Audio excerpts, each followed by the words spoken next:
नमस्कार. PDWSPA wild लाईफमध्ये आपले सहर्ष स्वागत. आम्ही सांगितल्याप्रमाणे आपल्या चॅनेलला आजपासून मुलाखतींना सुरुवात करणार आहोत आणि आजची आपली मुलाखत आहे गणेश माने सर, पुणे यांच्याबरोबर. तर आपण त्यांच्याशी आता संवाद साधूया. गणेश सर नमस्कार. नमस्ते. तुमचं आमच्या चॅनलमध्ये स्वागत आहे. तर आता आमचा पहिला प्रश्न असा आहे तुमच्यासाठी की तुम्ही या क्षेत्राकडे कसे वळला? आता माझी या क्षेत्राकडे वळण्याची कारणं थोडीशी शैक्षणिक होती. त्याच्यामध्ये ज्यावेळेला मला 10वीच्या सिलेबसमध्ये आम्हाला प्रोजेक्ट आला होता. पर्यावरणविषयक प्रोजेक्ट करायचा होता. ओके. तर तो प्रोजेक्ट करताना त्याच्यासाठी विषय म्हणून साप निवडला आणि त्या सापांविषयी थोडी माहिती लिहिली, वाचन झालं आणि ते पचनी पडलं त्या काळी. त्यावेळेला मग हळू सापांकडे बघण्याचे दृष्टिकोन, साप त्यातून कसे आवड असतात, निर्माण काय झाली. असतात, त्यातून आवड निर्माण झाली आणि मी जिथं राहिला होतो ते जरा नदीपात्राच्या जवळ असलेलं घर होतं. मातीची घरं आणि आजूबाजूला सगळा परिसर नदीपात्राचा असल्यामुळे आमच्या घराजवळ साप दिसणं ही खूप कॉमन गोष्ट आणि कॉमन गोष्ट. हळू त्यांच्या सानिध्यात आणि संपर्कात वळण होत गेलं विषयाचं. म्हणजे तुम्हाला थोडक्यात पहिली मदत सापांनीच केली. पहिली मदत सापांनी केली शैक्षणिकदृष्ट्या. नाही, कारण सापांनी जर मदत केली नसती तर तुम्ही त्याच्याकडे वळला नसता. हां, बरोबर. महत्वाचा विषय जो असतो. बरोबर.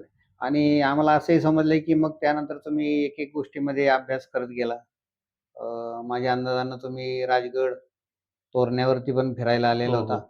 आणि तुम्ही सरांच्या बरोबर त्या काळामध्ये उंदरांवरती पण अभ्यास केलाय. जी उंदरं फक्त तिथंच सापडतात. हो.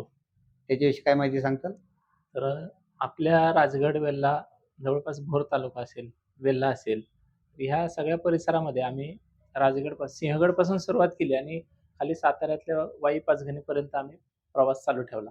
तर प्रत्येक भागातील किल्ल्यावर सापडणारे जे उंदीर आहेत, तर त्यापैकी आपल्या इथं एक स्पेसिफिक उंदीर फक्त सिंहगड किल्ल्यावर सापडतो. मिलार्डिया कोंडाना असं त्याचं नाव आहे. तर ते 1800 काळामध्ये त्याचा अभ्यास झाला होता. त्याच्यानंतर त्याचा अभ्यास थांबला होता. नोंदच नव्हती नंतर. काही जणांनी त्याच्यावर रिसर्च केलाच नाही. की तो रिसर्च करण्यासाठी आम्हाला पुन्हा एकदा BNHS कडून संधी मिळाली आणि BNHS Bombay natural history society की जी पक्षीतज्ञ सलीम अलींनी चालू केलेली एक छानपैकी संस्था आहे, जी आजतागायत काम करते आणि त्यांचे जे सायंटिस्ट होते त्यावेळी एक समीर बजरू सायंटिस्ट होते. आजही ते तिथं आहेत.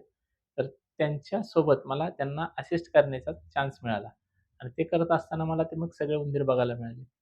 आपल्या परिसरामध्ये सिंहगडापासून ते फक्त राजगड या परिसरापर्यंत जर विचार केला म्हणजे पुणे जिल्ह्याचा जो वेस्टर्न घाटचा परिसर आहे, पश्चिम घाटाचा जो टापू आहे, त्या टापूवर जवळपास 13 ते 16 जातींचे वेगवेगळे उंदीर सापडले. वाह! त्याच्यामध्ये सगळ्या वेगवेगळ्या उंदरांपैकी कलेक्शन करत असताना त्याच्यामध्ये आपल्याला स्पेसिफिक एका उंदरासाठी काम करायचं होतं. तो उंदीर म्हणजे मिलार्डिया कोंडाना. त्याच्यावर काम करता आम्हाला बाकीचे उंदीर भेटले. बाकीचा आर्बोरियल डाटा मिळाला. तिथं असणारे साप, प्राणी, पक्षी कोणाचं कसं वास्तव्य आहे. आता फक्त उंदराचा अभ्यास करताना आम्हाला कळालं, की फक्त उंदराचा अभ्यास करून चालत नाही. तर तो कशावर अवलंबून आहे आणि त्याच्यावर कोण अवलंबून आहे. म्हणजे जीवसाखळी जी आहे, ती जीवसाखळी पूर्ण बरोबर. जीवसाखळी अभ्यासण्याची संधी त्या काळात मिळाली. आणि मग अगदी म्हणजे बिबट्याच्या डाएटमध्ये सुद्धा उंदराचा समावेश आहे. वाह! इथपर्यंत सगळी माहिती कलेक्ट करत आणि आपल्या राजगडावर त्यावेळी बिबट्याचं सायटिंग आम्हाला झालं होतं. ते पूर्ण त्यावेळेचा आमचा एक चांगला अनुभव ठरला आणि आम्हाला खूप चांगले रेकॉर्ड्स त्यावेळेला मेंटेन करता आले. ते करताना आम्ही महाराष्ट्रातच नाही तर नंतर मला संधी मिळाली थोडंसं महाराष्ट्राच्या बाहेर काम करण्याची. मग कर्नाटक आणि तमिळनाडू या प्रांतामध्ये सुद्धा मी एका दुसऱ्या उंदराच्या प्रजातीसाठी काम केलं. म्हणजे तुम्ही जे राजगडावर आणि तोरण्यावरती काम केलं, त्याचा तुम्हाला फायदा झाला हो, तिकडच्या प्रोजेक्टसाठी. हो, हो. वाह! छान. अजून मला असं तेच. समजलं की तुम्ही फुलपाखरांवर काही काम हो. केलेलं? फुलपाखरांसाठी काय करतो, की आता मला पर्सनली फुलपाखरांची आवड निर्माण आहे. तर ती आवड जोपासायची तर कशी? तर स्वतःला तर संपूर्णपणे मी सगळीकडे फुलपाखरं वाढवू शकत नाही. तर बरोबर. माझ्याकडे असलेली माहिती लोकांपर्यंत पोहोचवणं. तर ही चर्चेतून पोहोचवणं खूप सोपं राहतं. जसं की मला आता सर्पमित्र म्हणून कुठं साप पकडायला बोलावलं, एखादा प्राणी, पक्षी रेस्क्यू करायला बोलावलं, तर तिथं गेल्याच्यानंतर त्यांच्या दारात जर एखादं चुकून फुलपाखरू दिसलंच, तर त्यांचा कल त्या फुलपाखराकडे कसा वळवायचा? ते त्या झाडावर बसलं, तर ते बसण्याचं कारण काय बाबा? ते त्याच झाडावर का येतंय? त्याची ती महत्वाची भूमिका तिथं काय कशी पार पाडते. निसर्गामध्ये त्याचा सुद्धा एक जीवनचक्राचा एक भाग आहे तिथं येणं, काहीतरी पॉलिनेशन पार्ट आहे त्याचा. तर तो कंप्लीट करूनच तो स्वतः मरून जातो. तर त्याच्याऐवजी लोकांनी फक्त फुलपाखरं बघावी किंवा फुलपाखरं जतन करावे असं नाही. तर फुलपाखरू हा एक कंटेंट जर आपण जपला, तर तो पॉलिनेशनसाठी निसर्गामध्ये खूप मोठं काम करतो. की जे तुम्हाला माहीत नसलेल्या वनस्पतींचं सुद्धा पॉलिनेशन खूप छान पद्धतीने करतो आणि निसर्ग अबाधित ठेवण्यासाठी त्यांचा खूप रोल असतो. नाही, ते आहेच ना. तर ते करत निसर्गामध्ये राहतात. प्रत्येक घटकाला तेवढं महत्त्व आहे. कारण प्रत्येक जीवाला एक काम दिलेलं आहे हो. निसर्गानं तर आणि त्याची ते चोख तो जबाबदारी त्याच्या पार पडतो. पद्धतीनं ते पूर्ण करत असतो. हं, पण हे लक्षात कधी येतं ज्यावेळेस आपण त्याच्यामध्ये शिरतो. हं. त्याच्यावरचा अभ्यास करतो त्याच वेळेस ते लक्षात येतं. हो. तोपर्यंत ह्या गोष्टी आपल्याला कधीही लक्षात येत नाही. मी छान. लोकांना खूप चांगलं सांगतो, की ह्या फुलपाखरासाठी कोणती झाडं लावली पाहिजेत. आता हां. तुमच्याकडे ही झाडं आहेत, तर आणखीन कोणत्या झाडांची गरज आहे? अगदी साधं कडीपत्त्याचं झाड सुद्धा फुलपाखरं वाढवतं. हो, बरोबर आहे. अगदी लिंबाचं झाड सुद्धा फुलपाखरं वाढवतं. घरामध्ये आपल्या साधी सडलेली फळं असतात, आपण फेकून देतो कचऱ्यामध्ये. तर कचऱ्यामध्ये त्वरित न फेकता त्यांना जर काही दिवस तुम्ही तुमच्या अंगणामध्ये एखाद्या पॅलेटमध्ये जर सजवून ठेवलं, सडलेली फळं सुद्धा तुमच्या इथं फुलपाखरांना आमंत्रण देतात. फुलपाखरांसाठी आपल्या इथं रस्त्याच्या कडेने उगवणाऱ्या अशा बऱ्याचशा व्हरायटी आहेत झाडांच्या, की ज्यांच्यामुळे फुलपाखरांची खूप संख्या आपल्या इथं वाढू शकते. पण त्यांचं पॉप्युलेशन वाढवणं, त्या झाडांची जबाबदारी घेणं, त्या झाडांना प्लांटेशन करणं हे आपलं काम आहे. तर हे कसं केलं पाहिजे लोकांनी ह्याच्यासाठी मी लोकांना जितक्या ज्या मार्गाने सांगणं शक्य होईल त्या मार्गाने सांगतो. बरं याच्यामध्ये आपण आता दुर्मिळ काय अशा वनस्पती आणि फुलपाखरं काय पाहिलेली आहेत का? आत्ता रिसेंटली आपल्या पुण्यामध्ये तरी अशा दुर्मिळ फुलपाखरांचा काही रेकॉर्ड्स असं मिळत नाहीये सध्या. पण मी फुलपाखरांसाठी मध्यंतरी मध्य प्रदेशला गेलो होतो. मध्य प्रदेशला गेल्याच्या नंतर मला तिथं आपल्या इथं जी न सापडणारी काही बॅरॉन बॅरॉन बटरफ्लाय आहे, आपल्या इथं सापडतं. आणि एक बॅरोनेट नावाचं आहे, की जे तिकडं सापडतं. ते तिकडं पाहायला मिळालं. त्यानंतर काही ग्रास ज्युवेल नावाचं जे बटरफ्लाय आहे भारतातलं सर्वात लहान फुलपाखरू. काहीसे एम-एममध्ये त्याची साईज आहे. 7 एम-एम ते बरं. 1 सेंटीमीटरपर्यंत जास्तीत जास्त वाढतं 10 एम-एम पर्यंत. तर ही अशी लहानात लहान फुलपाखरं ते मोठ्यात मोठं आपल्या इथं फुलपाखरू बघायला मिळतं. आपल्या इथं कॉमनली बघायला मिळतं ब्लू मॉर्मॉन, हां. की जे ते आपलं राज्य महाराष्ट्राचं राज्य फुलपाखरू आहे. फुलपाखरू म्हणून राज्य त्याला फुलपाखरू. मानांकन प्राप्त आहे. हं. तर ते आता पुणे शहरात पण खूप पॉप्युलेशन आहे त्याचं, की मेन सिटीमध्ये स्ट्रीम एरियामध्ये ते दिसतं. मेन सिटीच्या स्ट्रीममध्ये ते बघायला मिळतं. पॉप्युलेशन त्याचं आणि त्यानंतर काही कमांडरसारखं बटरफ्लाय मला तिकडे बघायला मिळालं मध्य प्रदेशमध्ये, की जे आपल्या इथं बघायला मिळत नाही. तर हे महाराष्ट्राच्या बाहेर गेल्याच्यानंतर तिथल्या फुलपाखरांशी रिलेशन करणं हे खूप मजा येते आणि ते कोणाच्या डाएटमध्ये येतात किंवा त्यांच्यावर ते कोणावर अवलंबून आहेत आणि ते कोणाच्या डाएटमध्ये येतात, हे सगळं बघायला मिळतं. तर हे फिरल्याशिवाय मिळत नाही. पण त्याच्यासाठी थोडं फिरावं लागतं आणि मला पर्सनली आवड आहे. त्याच्यामुळे मी फिरून बऱ्याच गोष्टी मिळवतो जिथं जाईल तिथं. त्या गोष्टीचा फायदाच आहे ना तुम्हाला. हो, खूप फायदा आहे. कारण मी म्हणजे तुम्ही ज्यावेळेस दुसऱ्यांपर्यंत फिरणार आहे, पोहोचवतो. त्यावेळेस तुम्ही त्याचा अभ्यास पण करणार आहे. हो, हो. त्याच्यातनं तुम्हाला जी माहिती मिळणार आहे, ती तुम्ही पुढे संकलित करणार हो, आहे. हो. नक्कीच. त्याचा पुढच्या पिढीला फायदा होणार आहे. म्हणजे तुम्ही जे काम करताय, हे पण आपली चेनमध्ये पडतंय, हो, येतंय. हो, हो, तर हो. त्याचा पुढच्या पिढीला 100% फायदा होणार आहेच. येस, मग येस. आता तुम्ही जे वाईल्ड लाईफवरती काम करता, आता महाराष्ट्रामधल्या सर्व सर्परक्षकांना, वन्यजीव रक्षकांना तुम्ही काय एखादा छान मेसेज वगैरे देऊ शकता का? माझा एक चांगला संदेश हाच असेल, की आपल्याजवळ असलेली वन्यजीवांविषयीची माहिती ही कमीत कमी आणि साध्यात साध्या शब्दांपर्यंत त्यांनी लोकांपर्यंत पोहोचावी, की जितकं म्हणजे सहजासहजी प्रत्येक पोहोचवता येईल. गोष्टीचा पेपर झालाच पाहिजे असं काही नाही. असं काही नाही, की तुम्ही त्याच्यावर रिसर्च पेपर करा किंवा काय. एखादी अशी पण माहिती असते, एखाद्या साध्या शेतकऱ्याकडे पण एखादी अशी माहिती असते, की ती रिसर्च हां, लेव्हलची असते. पण बरोबर, ती शेतकरी आहे, तो त्याच्या प्रोफेशनमध्ये शेतकरी म्हणून काम करतो म्हणून त्याने कधी पब्लिश केलेली नाही. बरोबर. म्हणून ती त्याच्यापर्यंत असते. फक्त रिसर्च सायंटिस्ट झालो किंवा आपण उच्च शिक्षण घेतलं म्हणूनच आपण रिसर्चर आहोत असं नाही. अगदी साधा शेतकरी सुद्धा एक खूप मोठा रिसर्चर असतो. छोट्या-छोट्या गोष्टींमध्ये त्यांच्याकडे खूप मोठं नॉलेज असतं. नाही, कारण तो अनुभव आम्ही घेतलेला आहे, हो. की अ, त्यांच्याकडे एक सायंटिस्ट लेव्हलचं सुद्धा माहिती मिळू हो, हो. शकते. नक्की, नक्कीच. कारण आपण ज्यावेळेस काम करत असतो, त्यावेळेस आपल्याला असा एखाद्या वेळेस अभिमान असतो, की मी ह्या गोष्टीमध्ये काम करतो. मला याची खूप माहिती आहे, खूप नॉलेज आहे. हो, तर अशी नक्कीच. एखादी वेळ येते, की त्यावेळेस आपल्याकडचं समोरचा एकदम साधा माणूस सुद्धा आपली अक्कल बंद करू शकतो. हो, खरंय, खरंय. आणि एखादं असे लहान अनुभव मूल आम्ही सुद्धा घेतलेले आहेत. कधी-कधी आपल्याला विचार करायचं थांबवतं. माझाच एक अनुभव आहे, की मी एका प्राणी आणि पक्षी आणि साप याविषयीची माहिती एका शाळेमध्ये दिली आणि एका 6वी-7वीतलं लहान मुलं असेल, त्यांनी मला प्रश्न केला होता, की "वाघाला मिशा का असतात?" मग मला मिशा का असतात हे मला स्वतःला माहिती नव्हतं. त्यामुळे मी त्याची वेळ घेतली. त्याला म्हटलं, "मला 2 दिवस दे. तुझ्या घरच्यांचा नंबर किंवा शिक्षकांचा नंबर मी घेऊन जातो. मी माहिती मिळवल्याच्या नंतर नक्कीच तुझ्यापर्यंत पोहोचवेल." आणि मी पोहोचवली त्याला. कारण ती गोष्ट मला माहिती नव्हती. मी वाघ बघितला, वाघाविषयी सगळं माहिती. वाघाला मिशा असतात हेही माहिती आहे, पण का असतात हे माहिती नव्हतं. हे त्याच्यामुळे मला कळालं, की तोही प्रश्न जगात असतो. त्या प्रश्नाची उकल असणं गरजेचं आहे आणि आपण ती लोकांपर्यंत पोहोचवणं गरजेचं आहे. आता त्या एका लहान मुलानं मला अक्कल दिली. म्हणजे तो सायंटिस्ट आहे अशातला भाग नाही, की सायंटिस्टच ज्ञानी असतो अशातला काही भाग नाही किंवा मी तिथं ज्ञानी नव्हतो. हे सरळ-सरळ तिथं क्लिअर झालं होतं. नाही ते आहेच ना, कारण हं. जगातल्या 100% गोष्टी आपल्याला माहिती कधीच असू माहिती शकत असू नाही. शकत नाही. कधीच नाही. तो प्रकार असतो. हो. कारण आपल्याला जी गोष्ट माहिती आहे त्याच्यापेक्षा 10-20% बाकीच्यांना माहिती असू हो, शकते. हो. नक्कीच. असा असा प्रकार होतो. त्या वाघाविषयी, मिशांविषयी जरा माहिती देऊ शकता? वाघांची जी नंतर मला माहिती मिळवल्याच्या नंतर लक्षात आलं, की वाघ शिकार करण्यासाठी मिशेचा वापर करतो. की त्याचे ते रिसिव्हर्स असतात, जे ध्वनी तरंग येत असतात.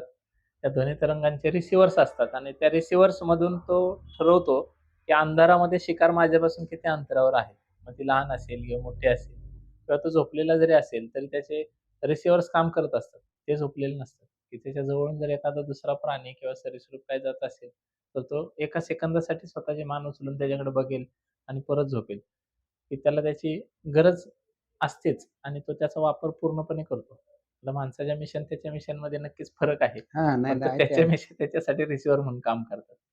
की ध्वनी तरंगांचे रिसीव्ह करणं, ध्वनी तरंगांचे जे काही तरंग येतात, त्यांना रिसीव्ह करून त्याच्या मेंदूपर्यंत त्याची कमांड पाठवून काहीतरी आपल्या म्हणजे आजूबाजूला सापाची जीभ जसं काम करते. हां, सापाची जीभ आणि त्याचा मिशा किंवा त्याच्या भुवया, त्याचे कानाचे केस हे एकसारखंच काम करतात. बरोबर आहे. म्हणजे आणि निसर्गानं प्रत्येकाला त्याच्यासाठी त्या त्यांची ॲक्टिव्हिटी रचना जी दिलेली आहे असते, ती सिमेट्रिकली असते. डावीकडे उजवीकडे समप्रमाणात असते. समप्रमाणात. अशी त्याची रचना आणि असते. मला त्याच्याविषयी अजून एक माहिती समजली होती. आपले अमित डोरी सर आहेत. हां, हां. तर त्यांच्याकडून असं समजलं होतं, की वाघ ज्यावेळेस ती अशा अडचणीच्या ठिकाणी शिरत असतो, हो. तर वाघाची बॉडी आणि वाघाच्या मिशा हे हे एका लेव्हलमध्ये असतात. समप्रमाणात असतात. हां, म्हणजे जर मिशा जर सरळ गेल्या विदाऊट टच होता, तर तर तो वाघ पूर्ण तिथून जातो. सहजपणे पार होऊ शकतो. हो, हो. नक्कीच. बरोबर आहे? हो, हो. छान. तुम्ही खूप चांगली माहिती दिलीत. अजून जर तुम्हाला आमच्या चॅनलला काही वेगळी माहिती पुरवायची असेल किंवा एखादा अजून चांगला संदेश द्यायचा असेल तरी देऊ शकता. चालेल ना, चालेल. नक्कीच. म्हणजे माझ्याकडून मला जितकी माहिती प्रोव्हाईड करता येईल तेवढी मी करेलच. आता याच्यामध्ये मी आत्तापर्यंत जसा प्रवास केला, तर माझा प्रवास हा फक्त महाराष्ट्रापुरता मर्यादित नव्हता, तर खाली तामिळनाडूपर्यंत होता. तर फुलपाखरं फक्त आपण मगाशी संदर्भ आला, की फुलपाखरू. तर फुलपाखरू फक्त एकच असतं का? तर अनेक नानाविध प्रकारची फुलपाखरं आहेत. प्रजाती भरपूर आहेत. फुलपाखरांची खूप प्रजाती आहे आणि त्याच्यानंतर त्याच्यासारखंच दुसरं असतं ते म्हणजे मॉथ असतं. त्याला पतंग म्हणतो हो, आपण. बरोबर मोठं. आता त्या पतंगावर तर खूप कमी रिसर्च आहे आत्तापर्यंत. खूप कमी अभ्यास आहे. पतंगांचं ट्रॅपिंग करणं, त्यांचे फोटोग्राफ्स कलेक्ट करणं, त्यांचं आयडेंटिफिकेशन मिळवणं आणि त्यातून त्यांचा उद्देश जगण्याचा तो शोधणं, हा खूप रिसर्चचा पार्ट अजून शिल्लक आहे. 100% अजूनपर्यंत निसर्गामध्ये आढळणाऱ्या वनस्पतींच्या असेल, पक्ष्यांच्या असेल किंवा सगळ्या गोष्टींच्या, कुठल्याही वनस्पतीच्या घटकाचा 100% अभ्यास आजतागायत झालेला नाही, असं निदर्शनात येतं. आणि तो अभ्यास वाढावा ह्याच्यासाठी आपण काय करू शकतो, तर आज बऱ्यापैकी सर्पमित्र असतील किंवा प्राणीमित्र असतील किंवा वाईल्डलाईफ या फील्डमध्ये काम करणारे काही फोटोग्राफर्स असतील, हे वेल एज्युकेटेड असतात. तर ह्यांनी आपल्या शिक्षणाचा बेस हा थोडासा चेंज करून वाईल्डलाईफमध्ये आपलं काही कॉन्ट्रिब्युशन करता येईल का? ह्याच्यासाठी करावं. कारण हा जर अभ्यास आज केला, तर तो वर्षानुवर्षे पुढच्या पिढीकडे आपण हँडओव्हर करूनच जाणार असतो. बरोबर आहे. आणि तो हँडओव्हर व्हावा आणि त्यातून नवीन पिढीला काहीतरी मिळून नवीन पिढीने त्याच्यावर पुढचे अजून संदर्भ काढावेत. रिसर्च आजतागायत थांबलेले नाहीत. अगणित रिसर्च अजून शिल्लक आहेत, की जे करायचे बाकी आहेत. आणि ते करण्यासाठी आणखीन खूप चांगल्या लोकांची गरज आहे आपल्याला फील्डसाठी, की वाईल्डलाईफमध्ये काम करणारे सर्पमित्र असतील किंवा आणखीन कोणी बर्ड रेस्क्यूअर असतील किंवा फक्त अभ्यासक असतील, यांची गरज आहे, की यांनी करावं आणि पुढच्या पिढीकडे हे देण्यासाठी आपलं कॉन्ट्रिब्युशन द्यावं. छान. मग आता तुम्ही वाईल्ड लाईफमध्ये काम करताना म्हणजे तुम्ही तुमची सर्वात महत्वाची ओळख आहे की तुम्ही एक सर्परक्षक आहात. हो. त्याच्याबरोबर तुम्ही ह्या गोष्टी करताय. हं. तर सर्परक्षकामध्ये काही एखादी छान आठवण किंवा एखादा चांगला रेस्क्यू किंवा त्याच्यावरती एखादं चांगलं झालेलं काम असं काही? आता सापांमध्ये एक प्रत्येकाला असं वाटतं, की आपल्याला काही अनुभवात काय आहे का, चांगला आहे का, चांगला आहे का? तर माझा एक पर्सनल एक त्याच्या मागचा पर्स्पेक्टिव्ह आहे सर्पमित्र म्हणून, की साप पकडताना हे प्रत्येक साप हा पकडला जावाच असं माझं मत नसतं. तर साप पकडताना एक इनिशियल काही बाजू असतात. आपला रेस्क्यू चालू होतो. एक कॉल आल्याच्यानंतर तो समोरच्या व्यक्तीचा फोन येतो, की बाबा आमच्या इथं साप निघालाय. तर तो फोन ज्यावेळेला येतो, पहिला बेल वाजते. समोरचा व्यक्ती तुमच्याकडे मदत मागतो आणि ती मागितलेली मदत आणि तुमचा झालेला जो आपण काय म्हणतो त्याला एक स्टॉपवॉच चालू होतं तुमचं त्या रेस्क्यूचं. हां. मग ते कंप्लीट कधी होतं? तर साप सोडेपर्यंत. तर पहिलं मला माझ्या पद्धतीने मी रेस्क्यू करताना काय करतो, की समोरच्या माणसाला ट्रीट करणं, की बाबा तो साप पकडण्याच्या परिस्थितीत आहे का? गरज आहे का? गरज असल्यासच तो साप पकडावा, हे माझं मत.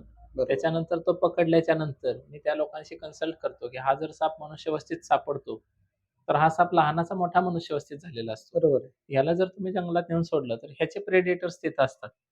ह्याच्यावर उपजीविका करणारे तिथं असतात. मग त्यांनी ह्याच्यावर उपजीविका करू नये म्हणून ह्याला पुन्हा एकदा शहरी वस्तीतच तुमच्यापासून काही अंतरावर मोकळ्या ठिकाणी सोडणं गरजेचं आहे. पण ह्याला जर डायरेक्टली आपण काढलं आणि एका भयान जंगलामध्ये नेऊन सोडलं, तर तो तिथं कन्फ्यूज होतो. त्याच्या लाईफमध्ये त्याला पाणी शोधावं लागतं, त्याला राहण्यासाठी जागा शोधावी लागते. त्याला त्याचा लाईफ पार्टनर शोधावा लागतो. दरवर्षी नवीन लाईफ पार्टनर शोधत असतात ते. तो शोधावा लागतो. त्याच्यानंतर त्याला स्वतःसाठी राहण्यासाठीची चांगली जागा वगैरे सगळ्या गोष्टी शोधत त्याला खूप टाईम स्पेंड करावा लागतो त्याच्यात.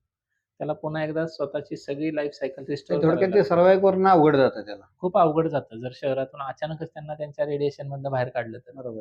तर माझं मत काय राहतं, की तो साप प्रथमदर्शी तो साप पळून जावा. तो पळून गेला तर त्याच्याच अधिवासामध्ये त्याचं विलिनीकरण होईल. तो तिथल्या तिथं दुसरीकडे कुठेतरी हाईड होऊन जाईल.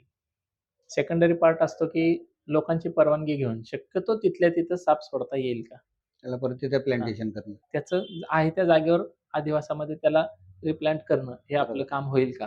हे थोडं बघायचं आणि लोकांना थोडासा वेळ मागून घेणं साप पकडण्यासाठी. ते सर्पमित्र बऱ्याचदा मी बघतो, की आलोच 10 मिनिटात, आलोच 2 मिनिटात, 3 मिनिटात.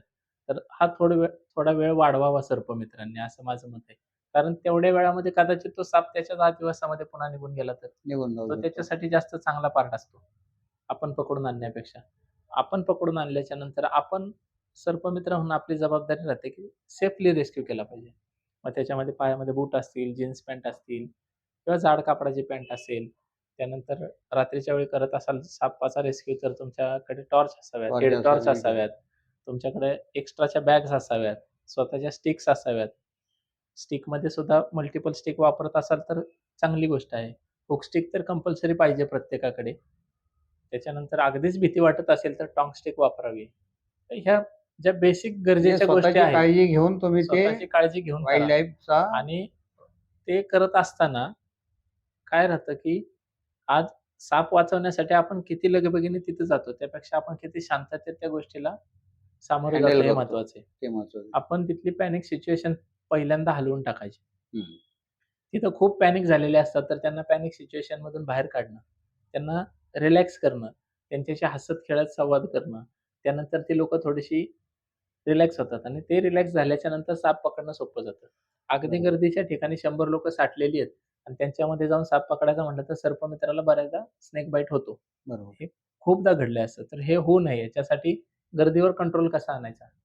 गर्दीला शांत कसं करायचं? पहिल्यांदा बोलता आलं पाहिजे सर्पमित्राला. त्यानं त्याचं बोलणं चांगलं ठेवलं, की लोकांना त्याला शांत करता येतं. एकदा लोकं शांत झाली, की दुसऱ्यांदा त्याला साप पकडणं हे सहजासहजी यायला पाहिजे. कमीत कमी वेळ सापाच्या संपर्कात सर्पमित्रांनी राहिलं पाहिजे. रिकॅचिंग करता कामा नये सर्पमित्रांनी. एकाच ठिकाणी 4 वेळा साप पकडलाय किंवा तो साप धरतोय, पकडतोय, फोटो काढण्यासाठी किंवा साप हातात घेऊन माहिती देण्यासाठी वगैरे असे अटेम्प्ट करू नये. कारण साप जितका वेळ हातात असतो, तेवढा वेळ आपण सापाला वेळ देतो, की तो माझ्यावर कसा हल्ला करू शकतो. तर तो वेळ तिथं स्किप बरोबर. होतो. तर ह्या गोष्टींकडे थोडं लक्ष द्यायचं आणि मी आता ह्याच फील्डमध्ये सर्परक्षक म्हणून 17 वर्ष झाली सातत्यानं काम करतोय. या 17 वर्षांमध्ये मला आजही एखाद्याही विषारी सापाने नकळत सुद्धा बाईट केला नाही. फॉल्स बाईट सुद्धा माझ्यावर अजूनपर्यंत झालेला नाही. इथपर्यंत मी छान. माझी कारकीर्द ही चांगली तुमच्या ठेवली. खरी कामाची पावती, हां, ही की माझी तुम्ही पोचपावती इतक्या कामाची. सेफली तुम्ही काम करता. हो आणि अगदी शांततेत सगळ्या गोष्टी कोऑर्डिनेट करतो. मी आत्ता जितका शांत बोलतोय इतकाच शांत माझ्यासमोर 3 साप असतील, 2 असतील, विषारी असेल, बिनविषारी असेल तरी असतो आणि इतक्या शांततेत जर आपण तो विषय हँडल केला तर अगदी सोपा आहे, असं मला वाटतं. छान. पूर्वी कम्युनिकेशनची साधनं खूप कमी होती.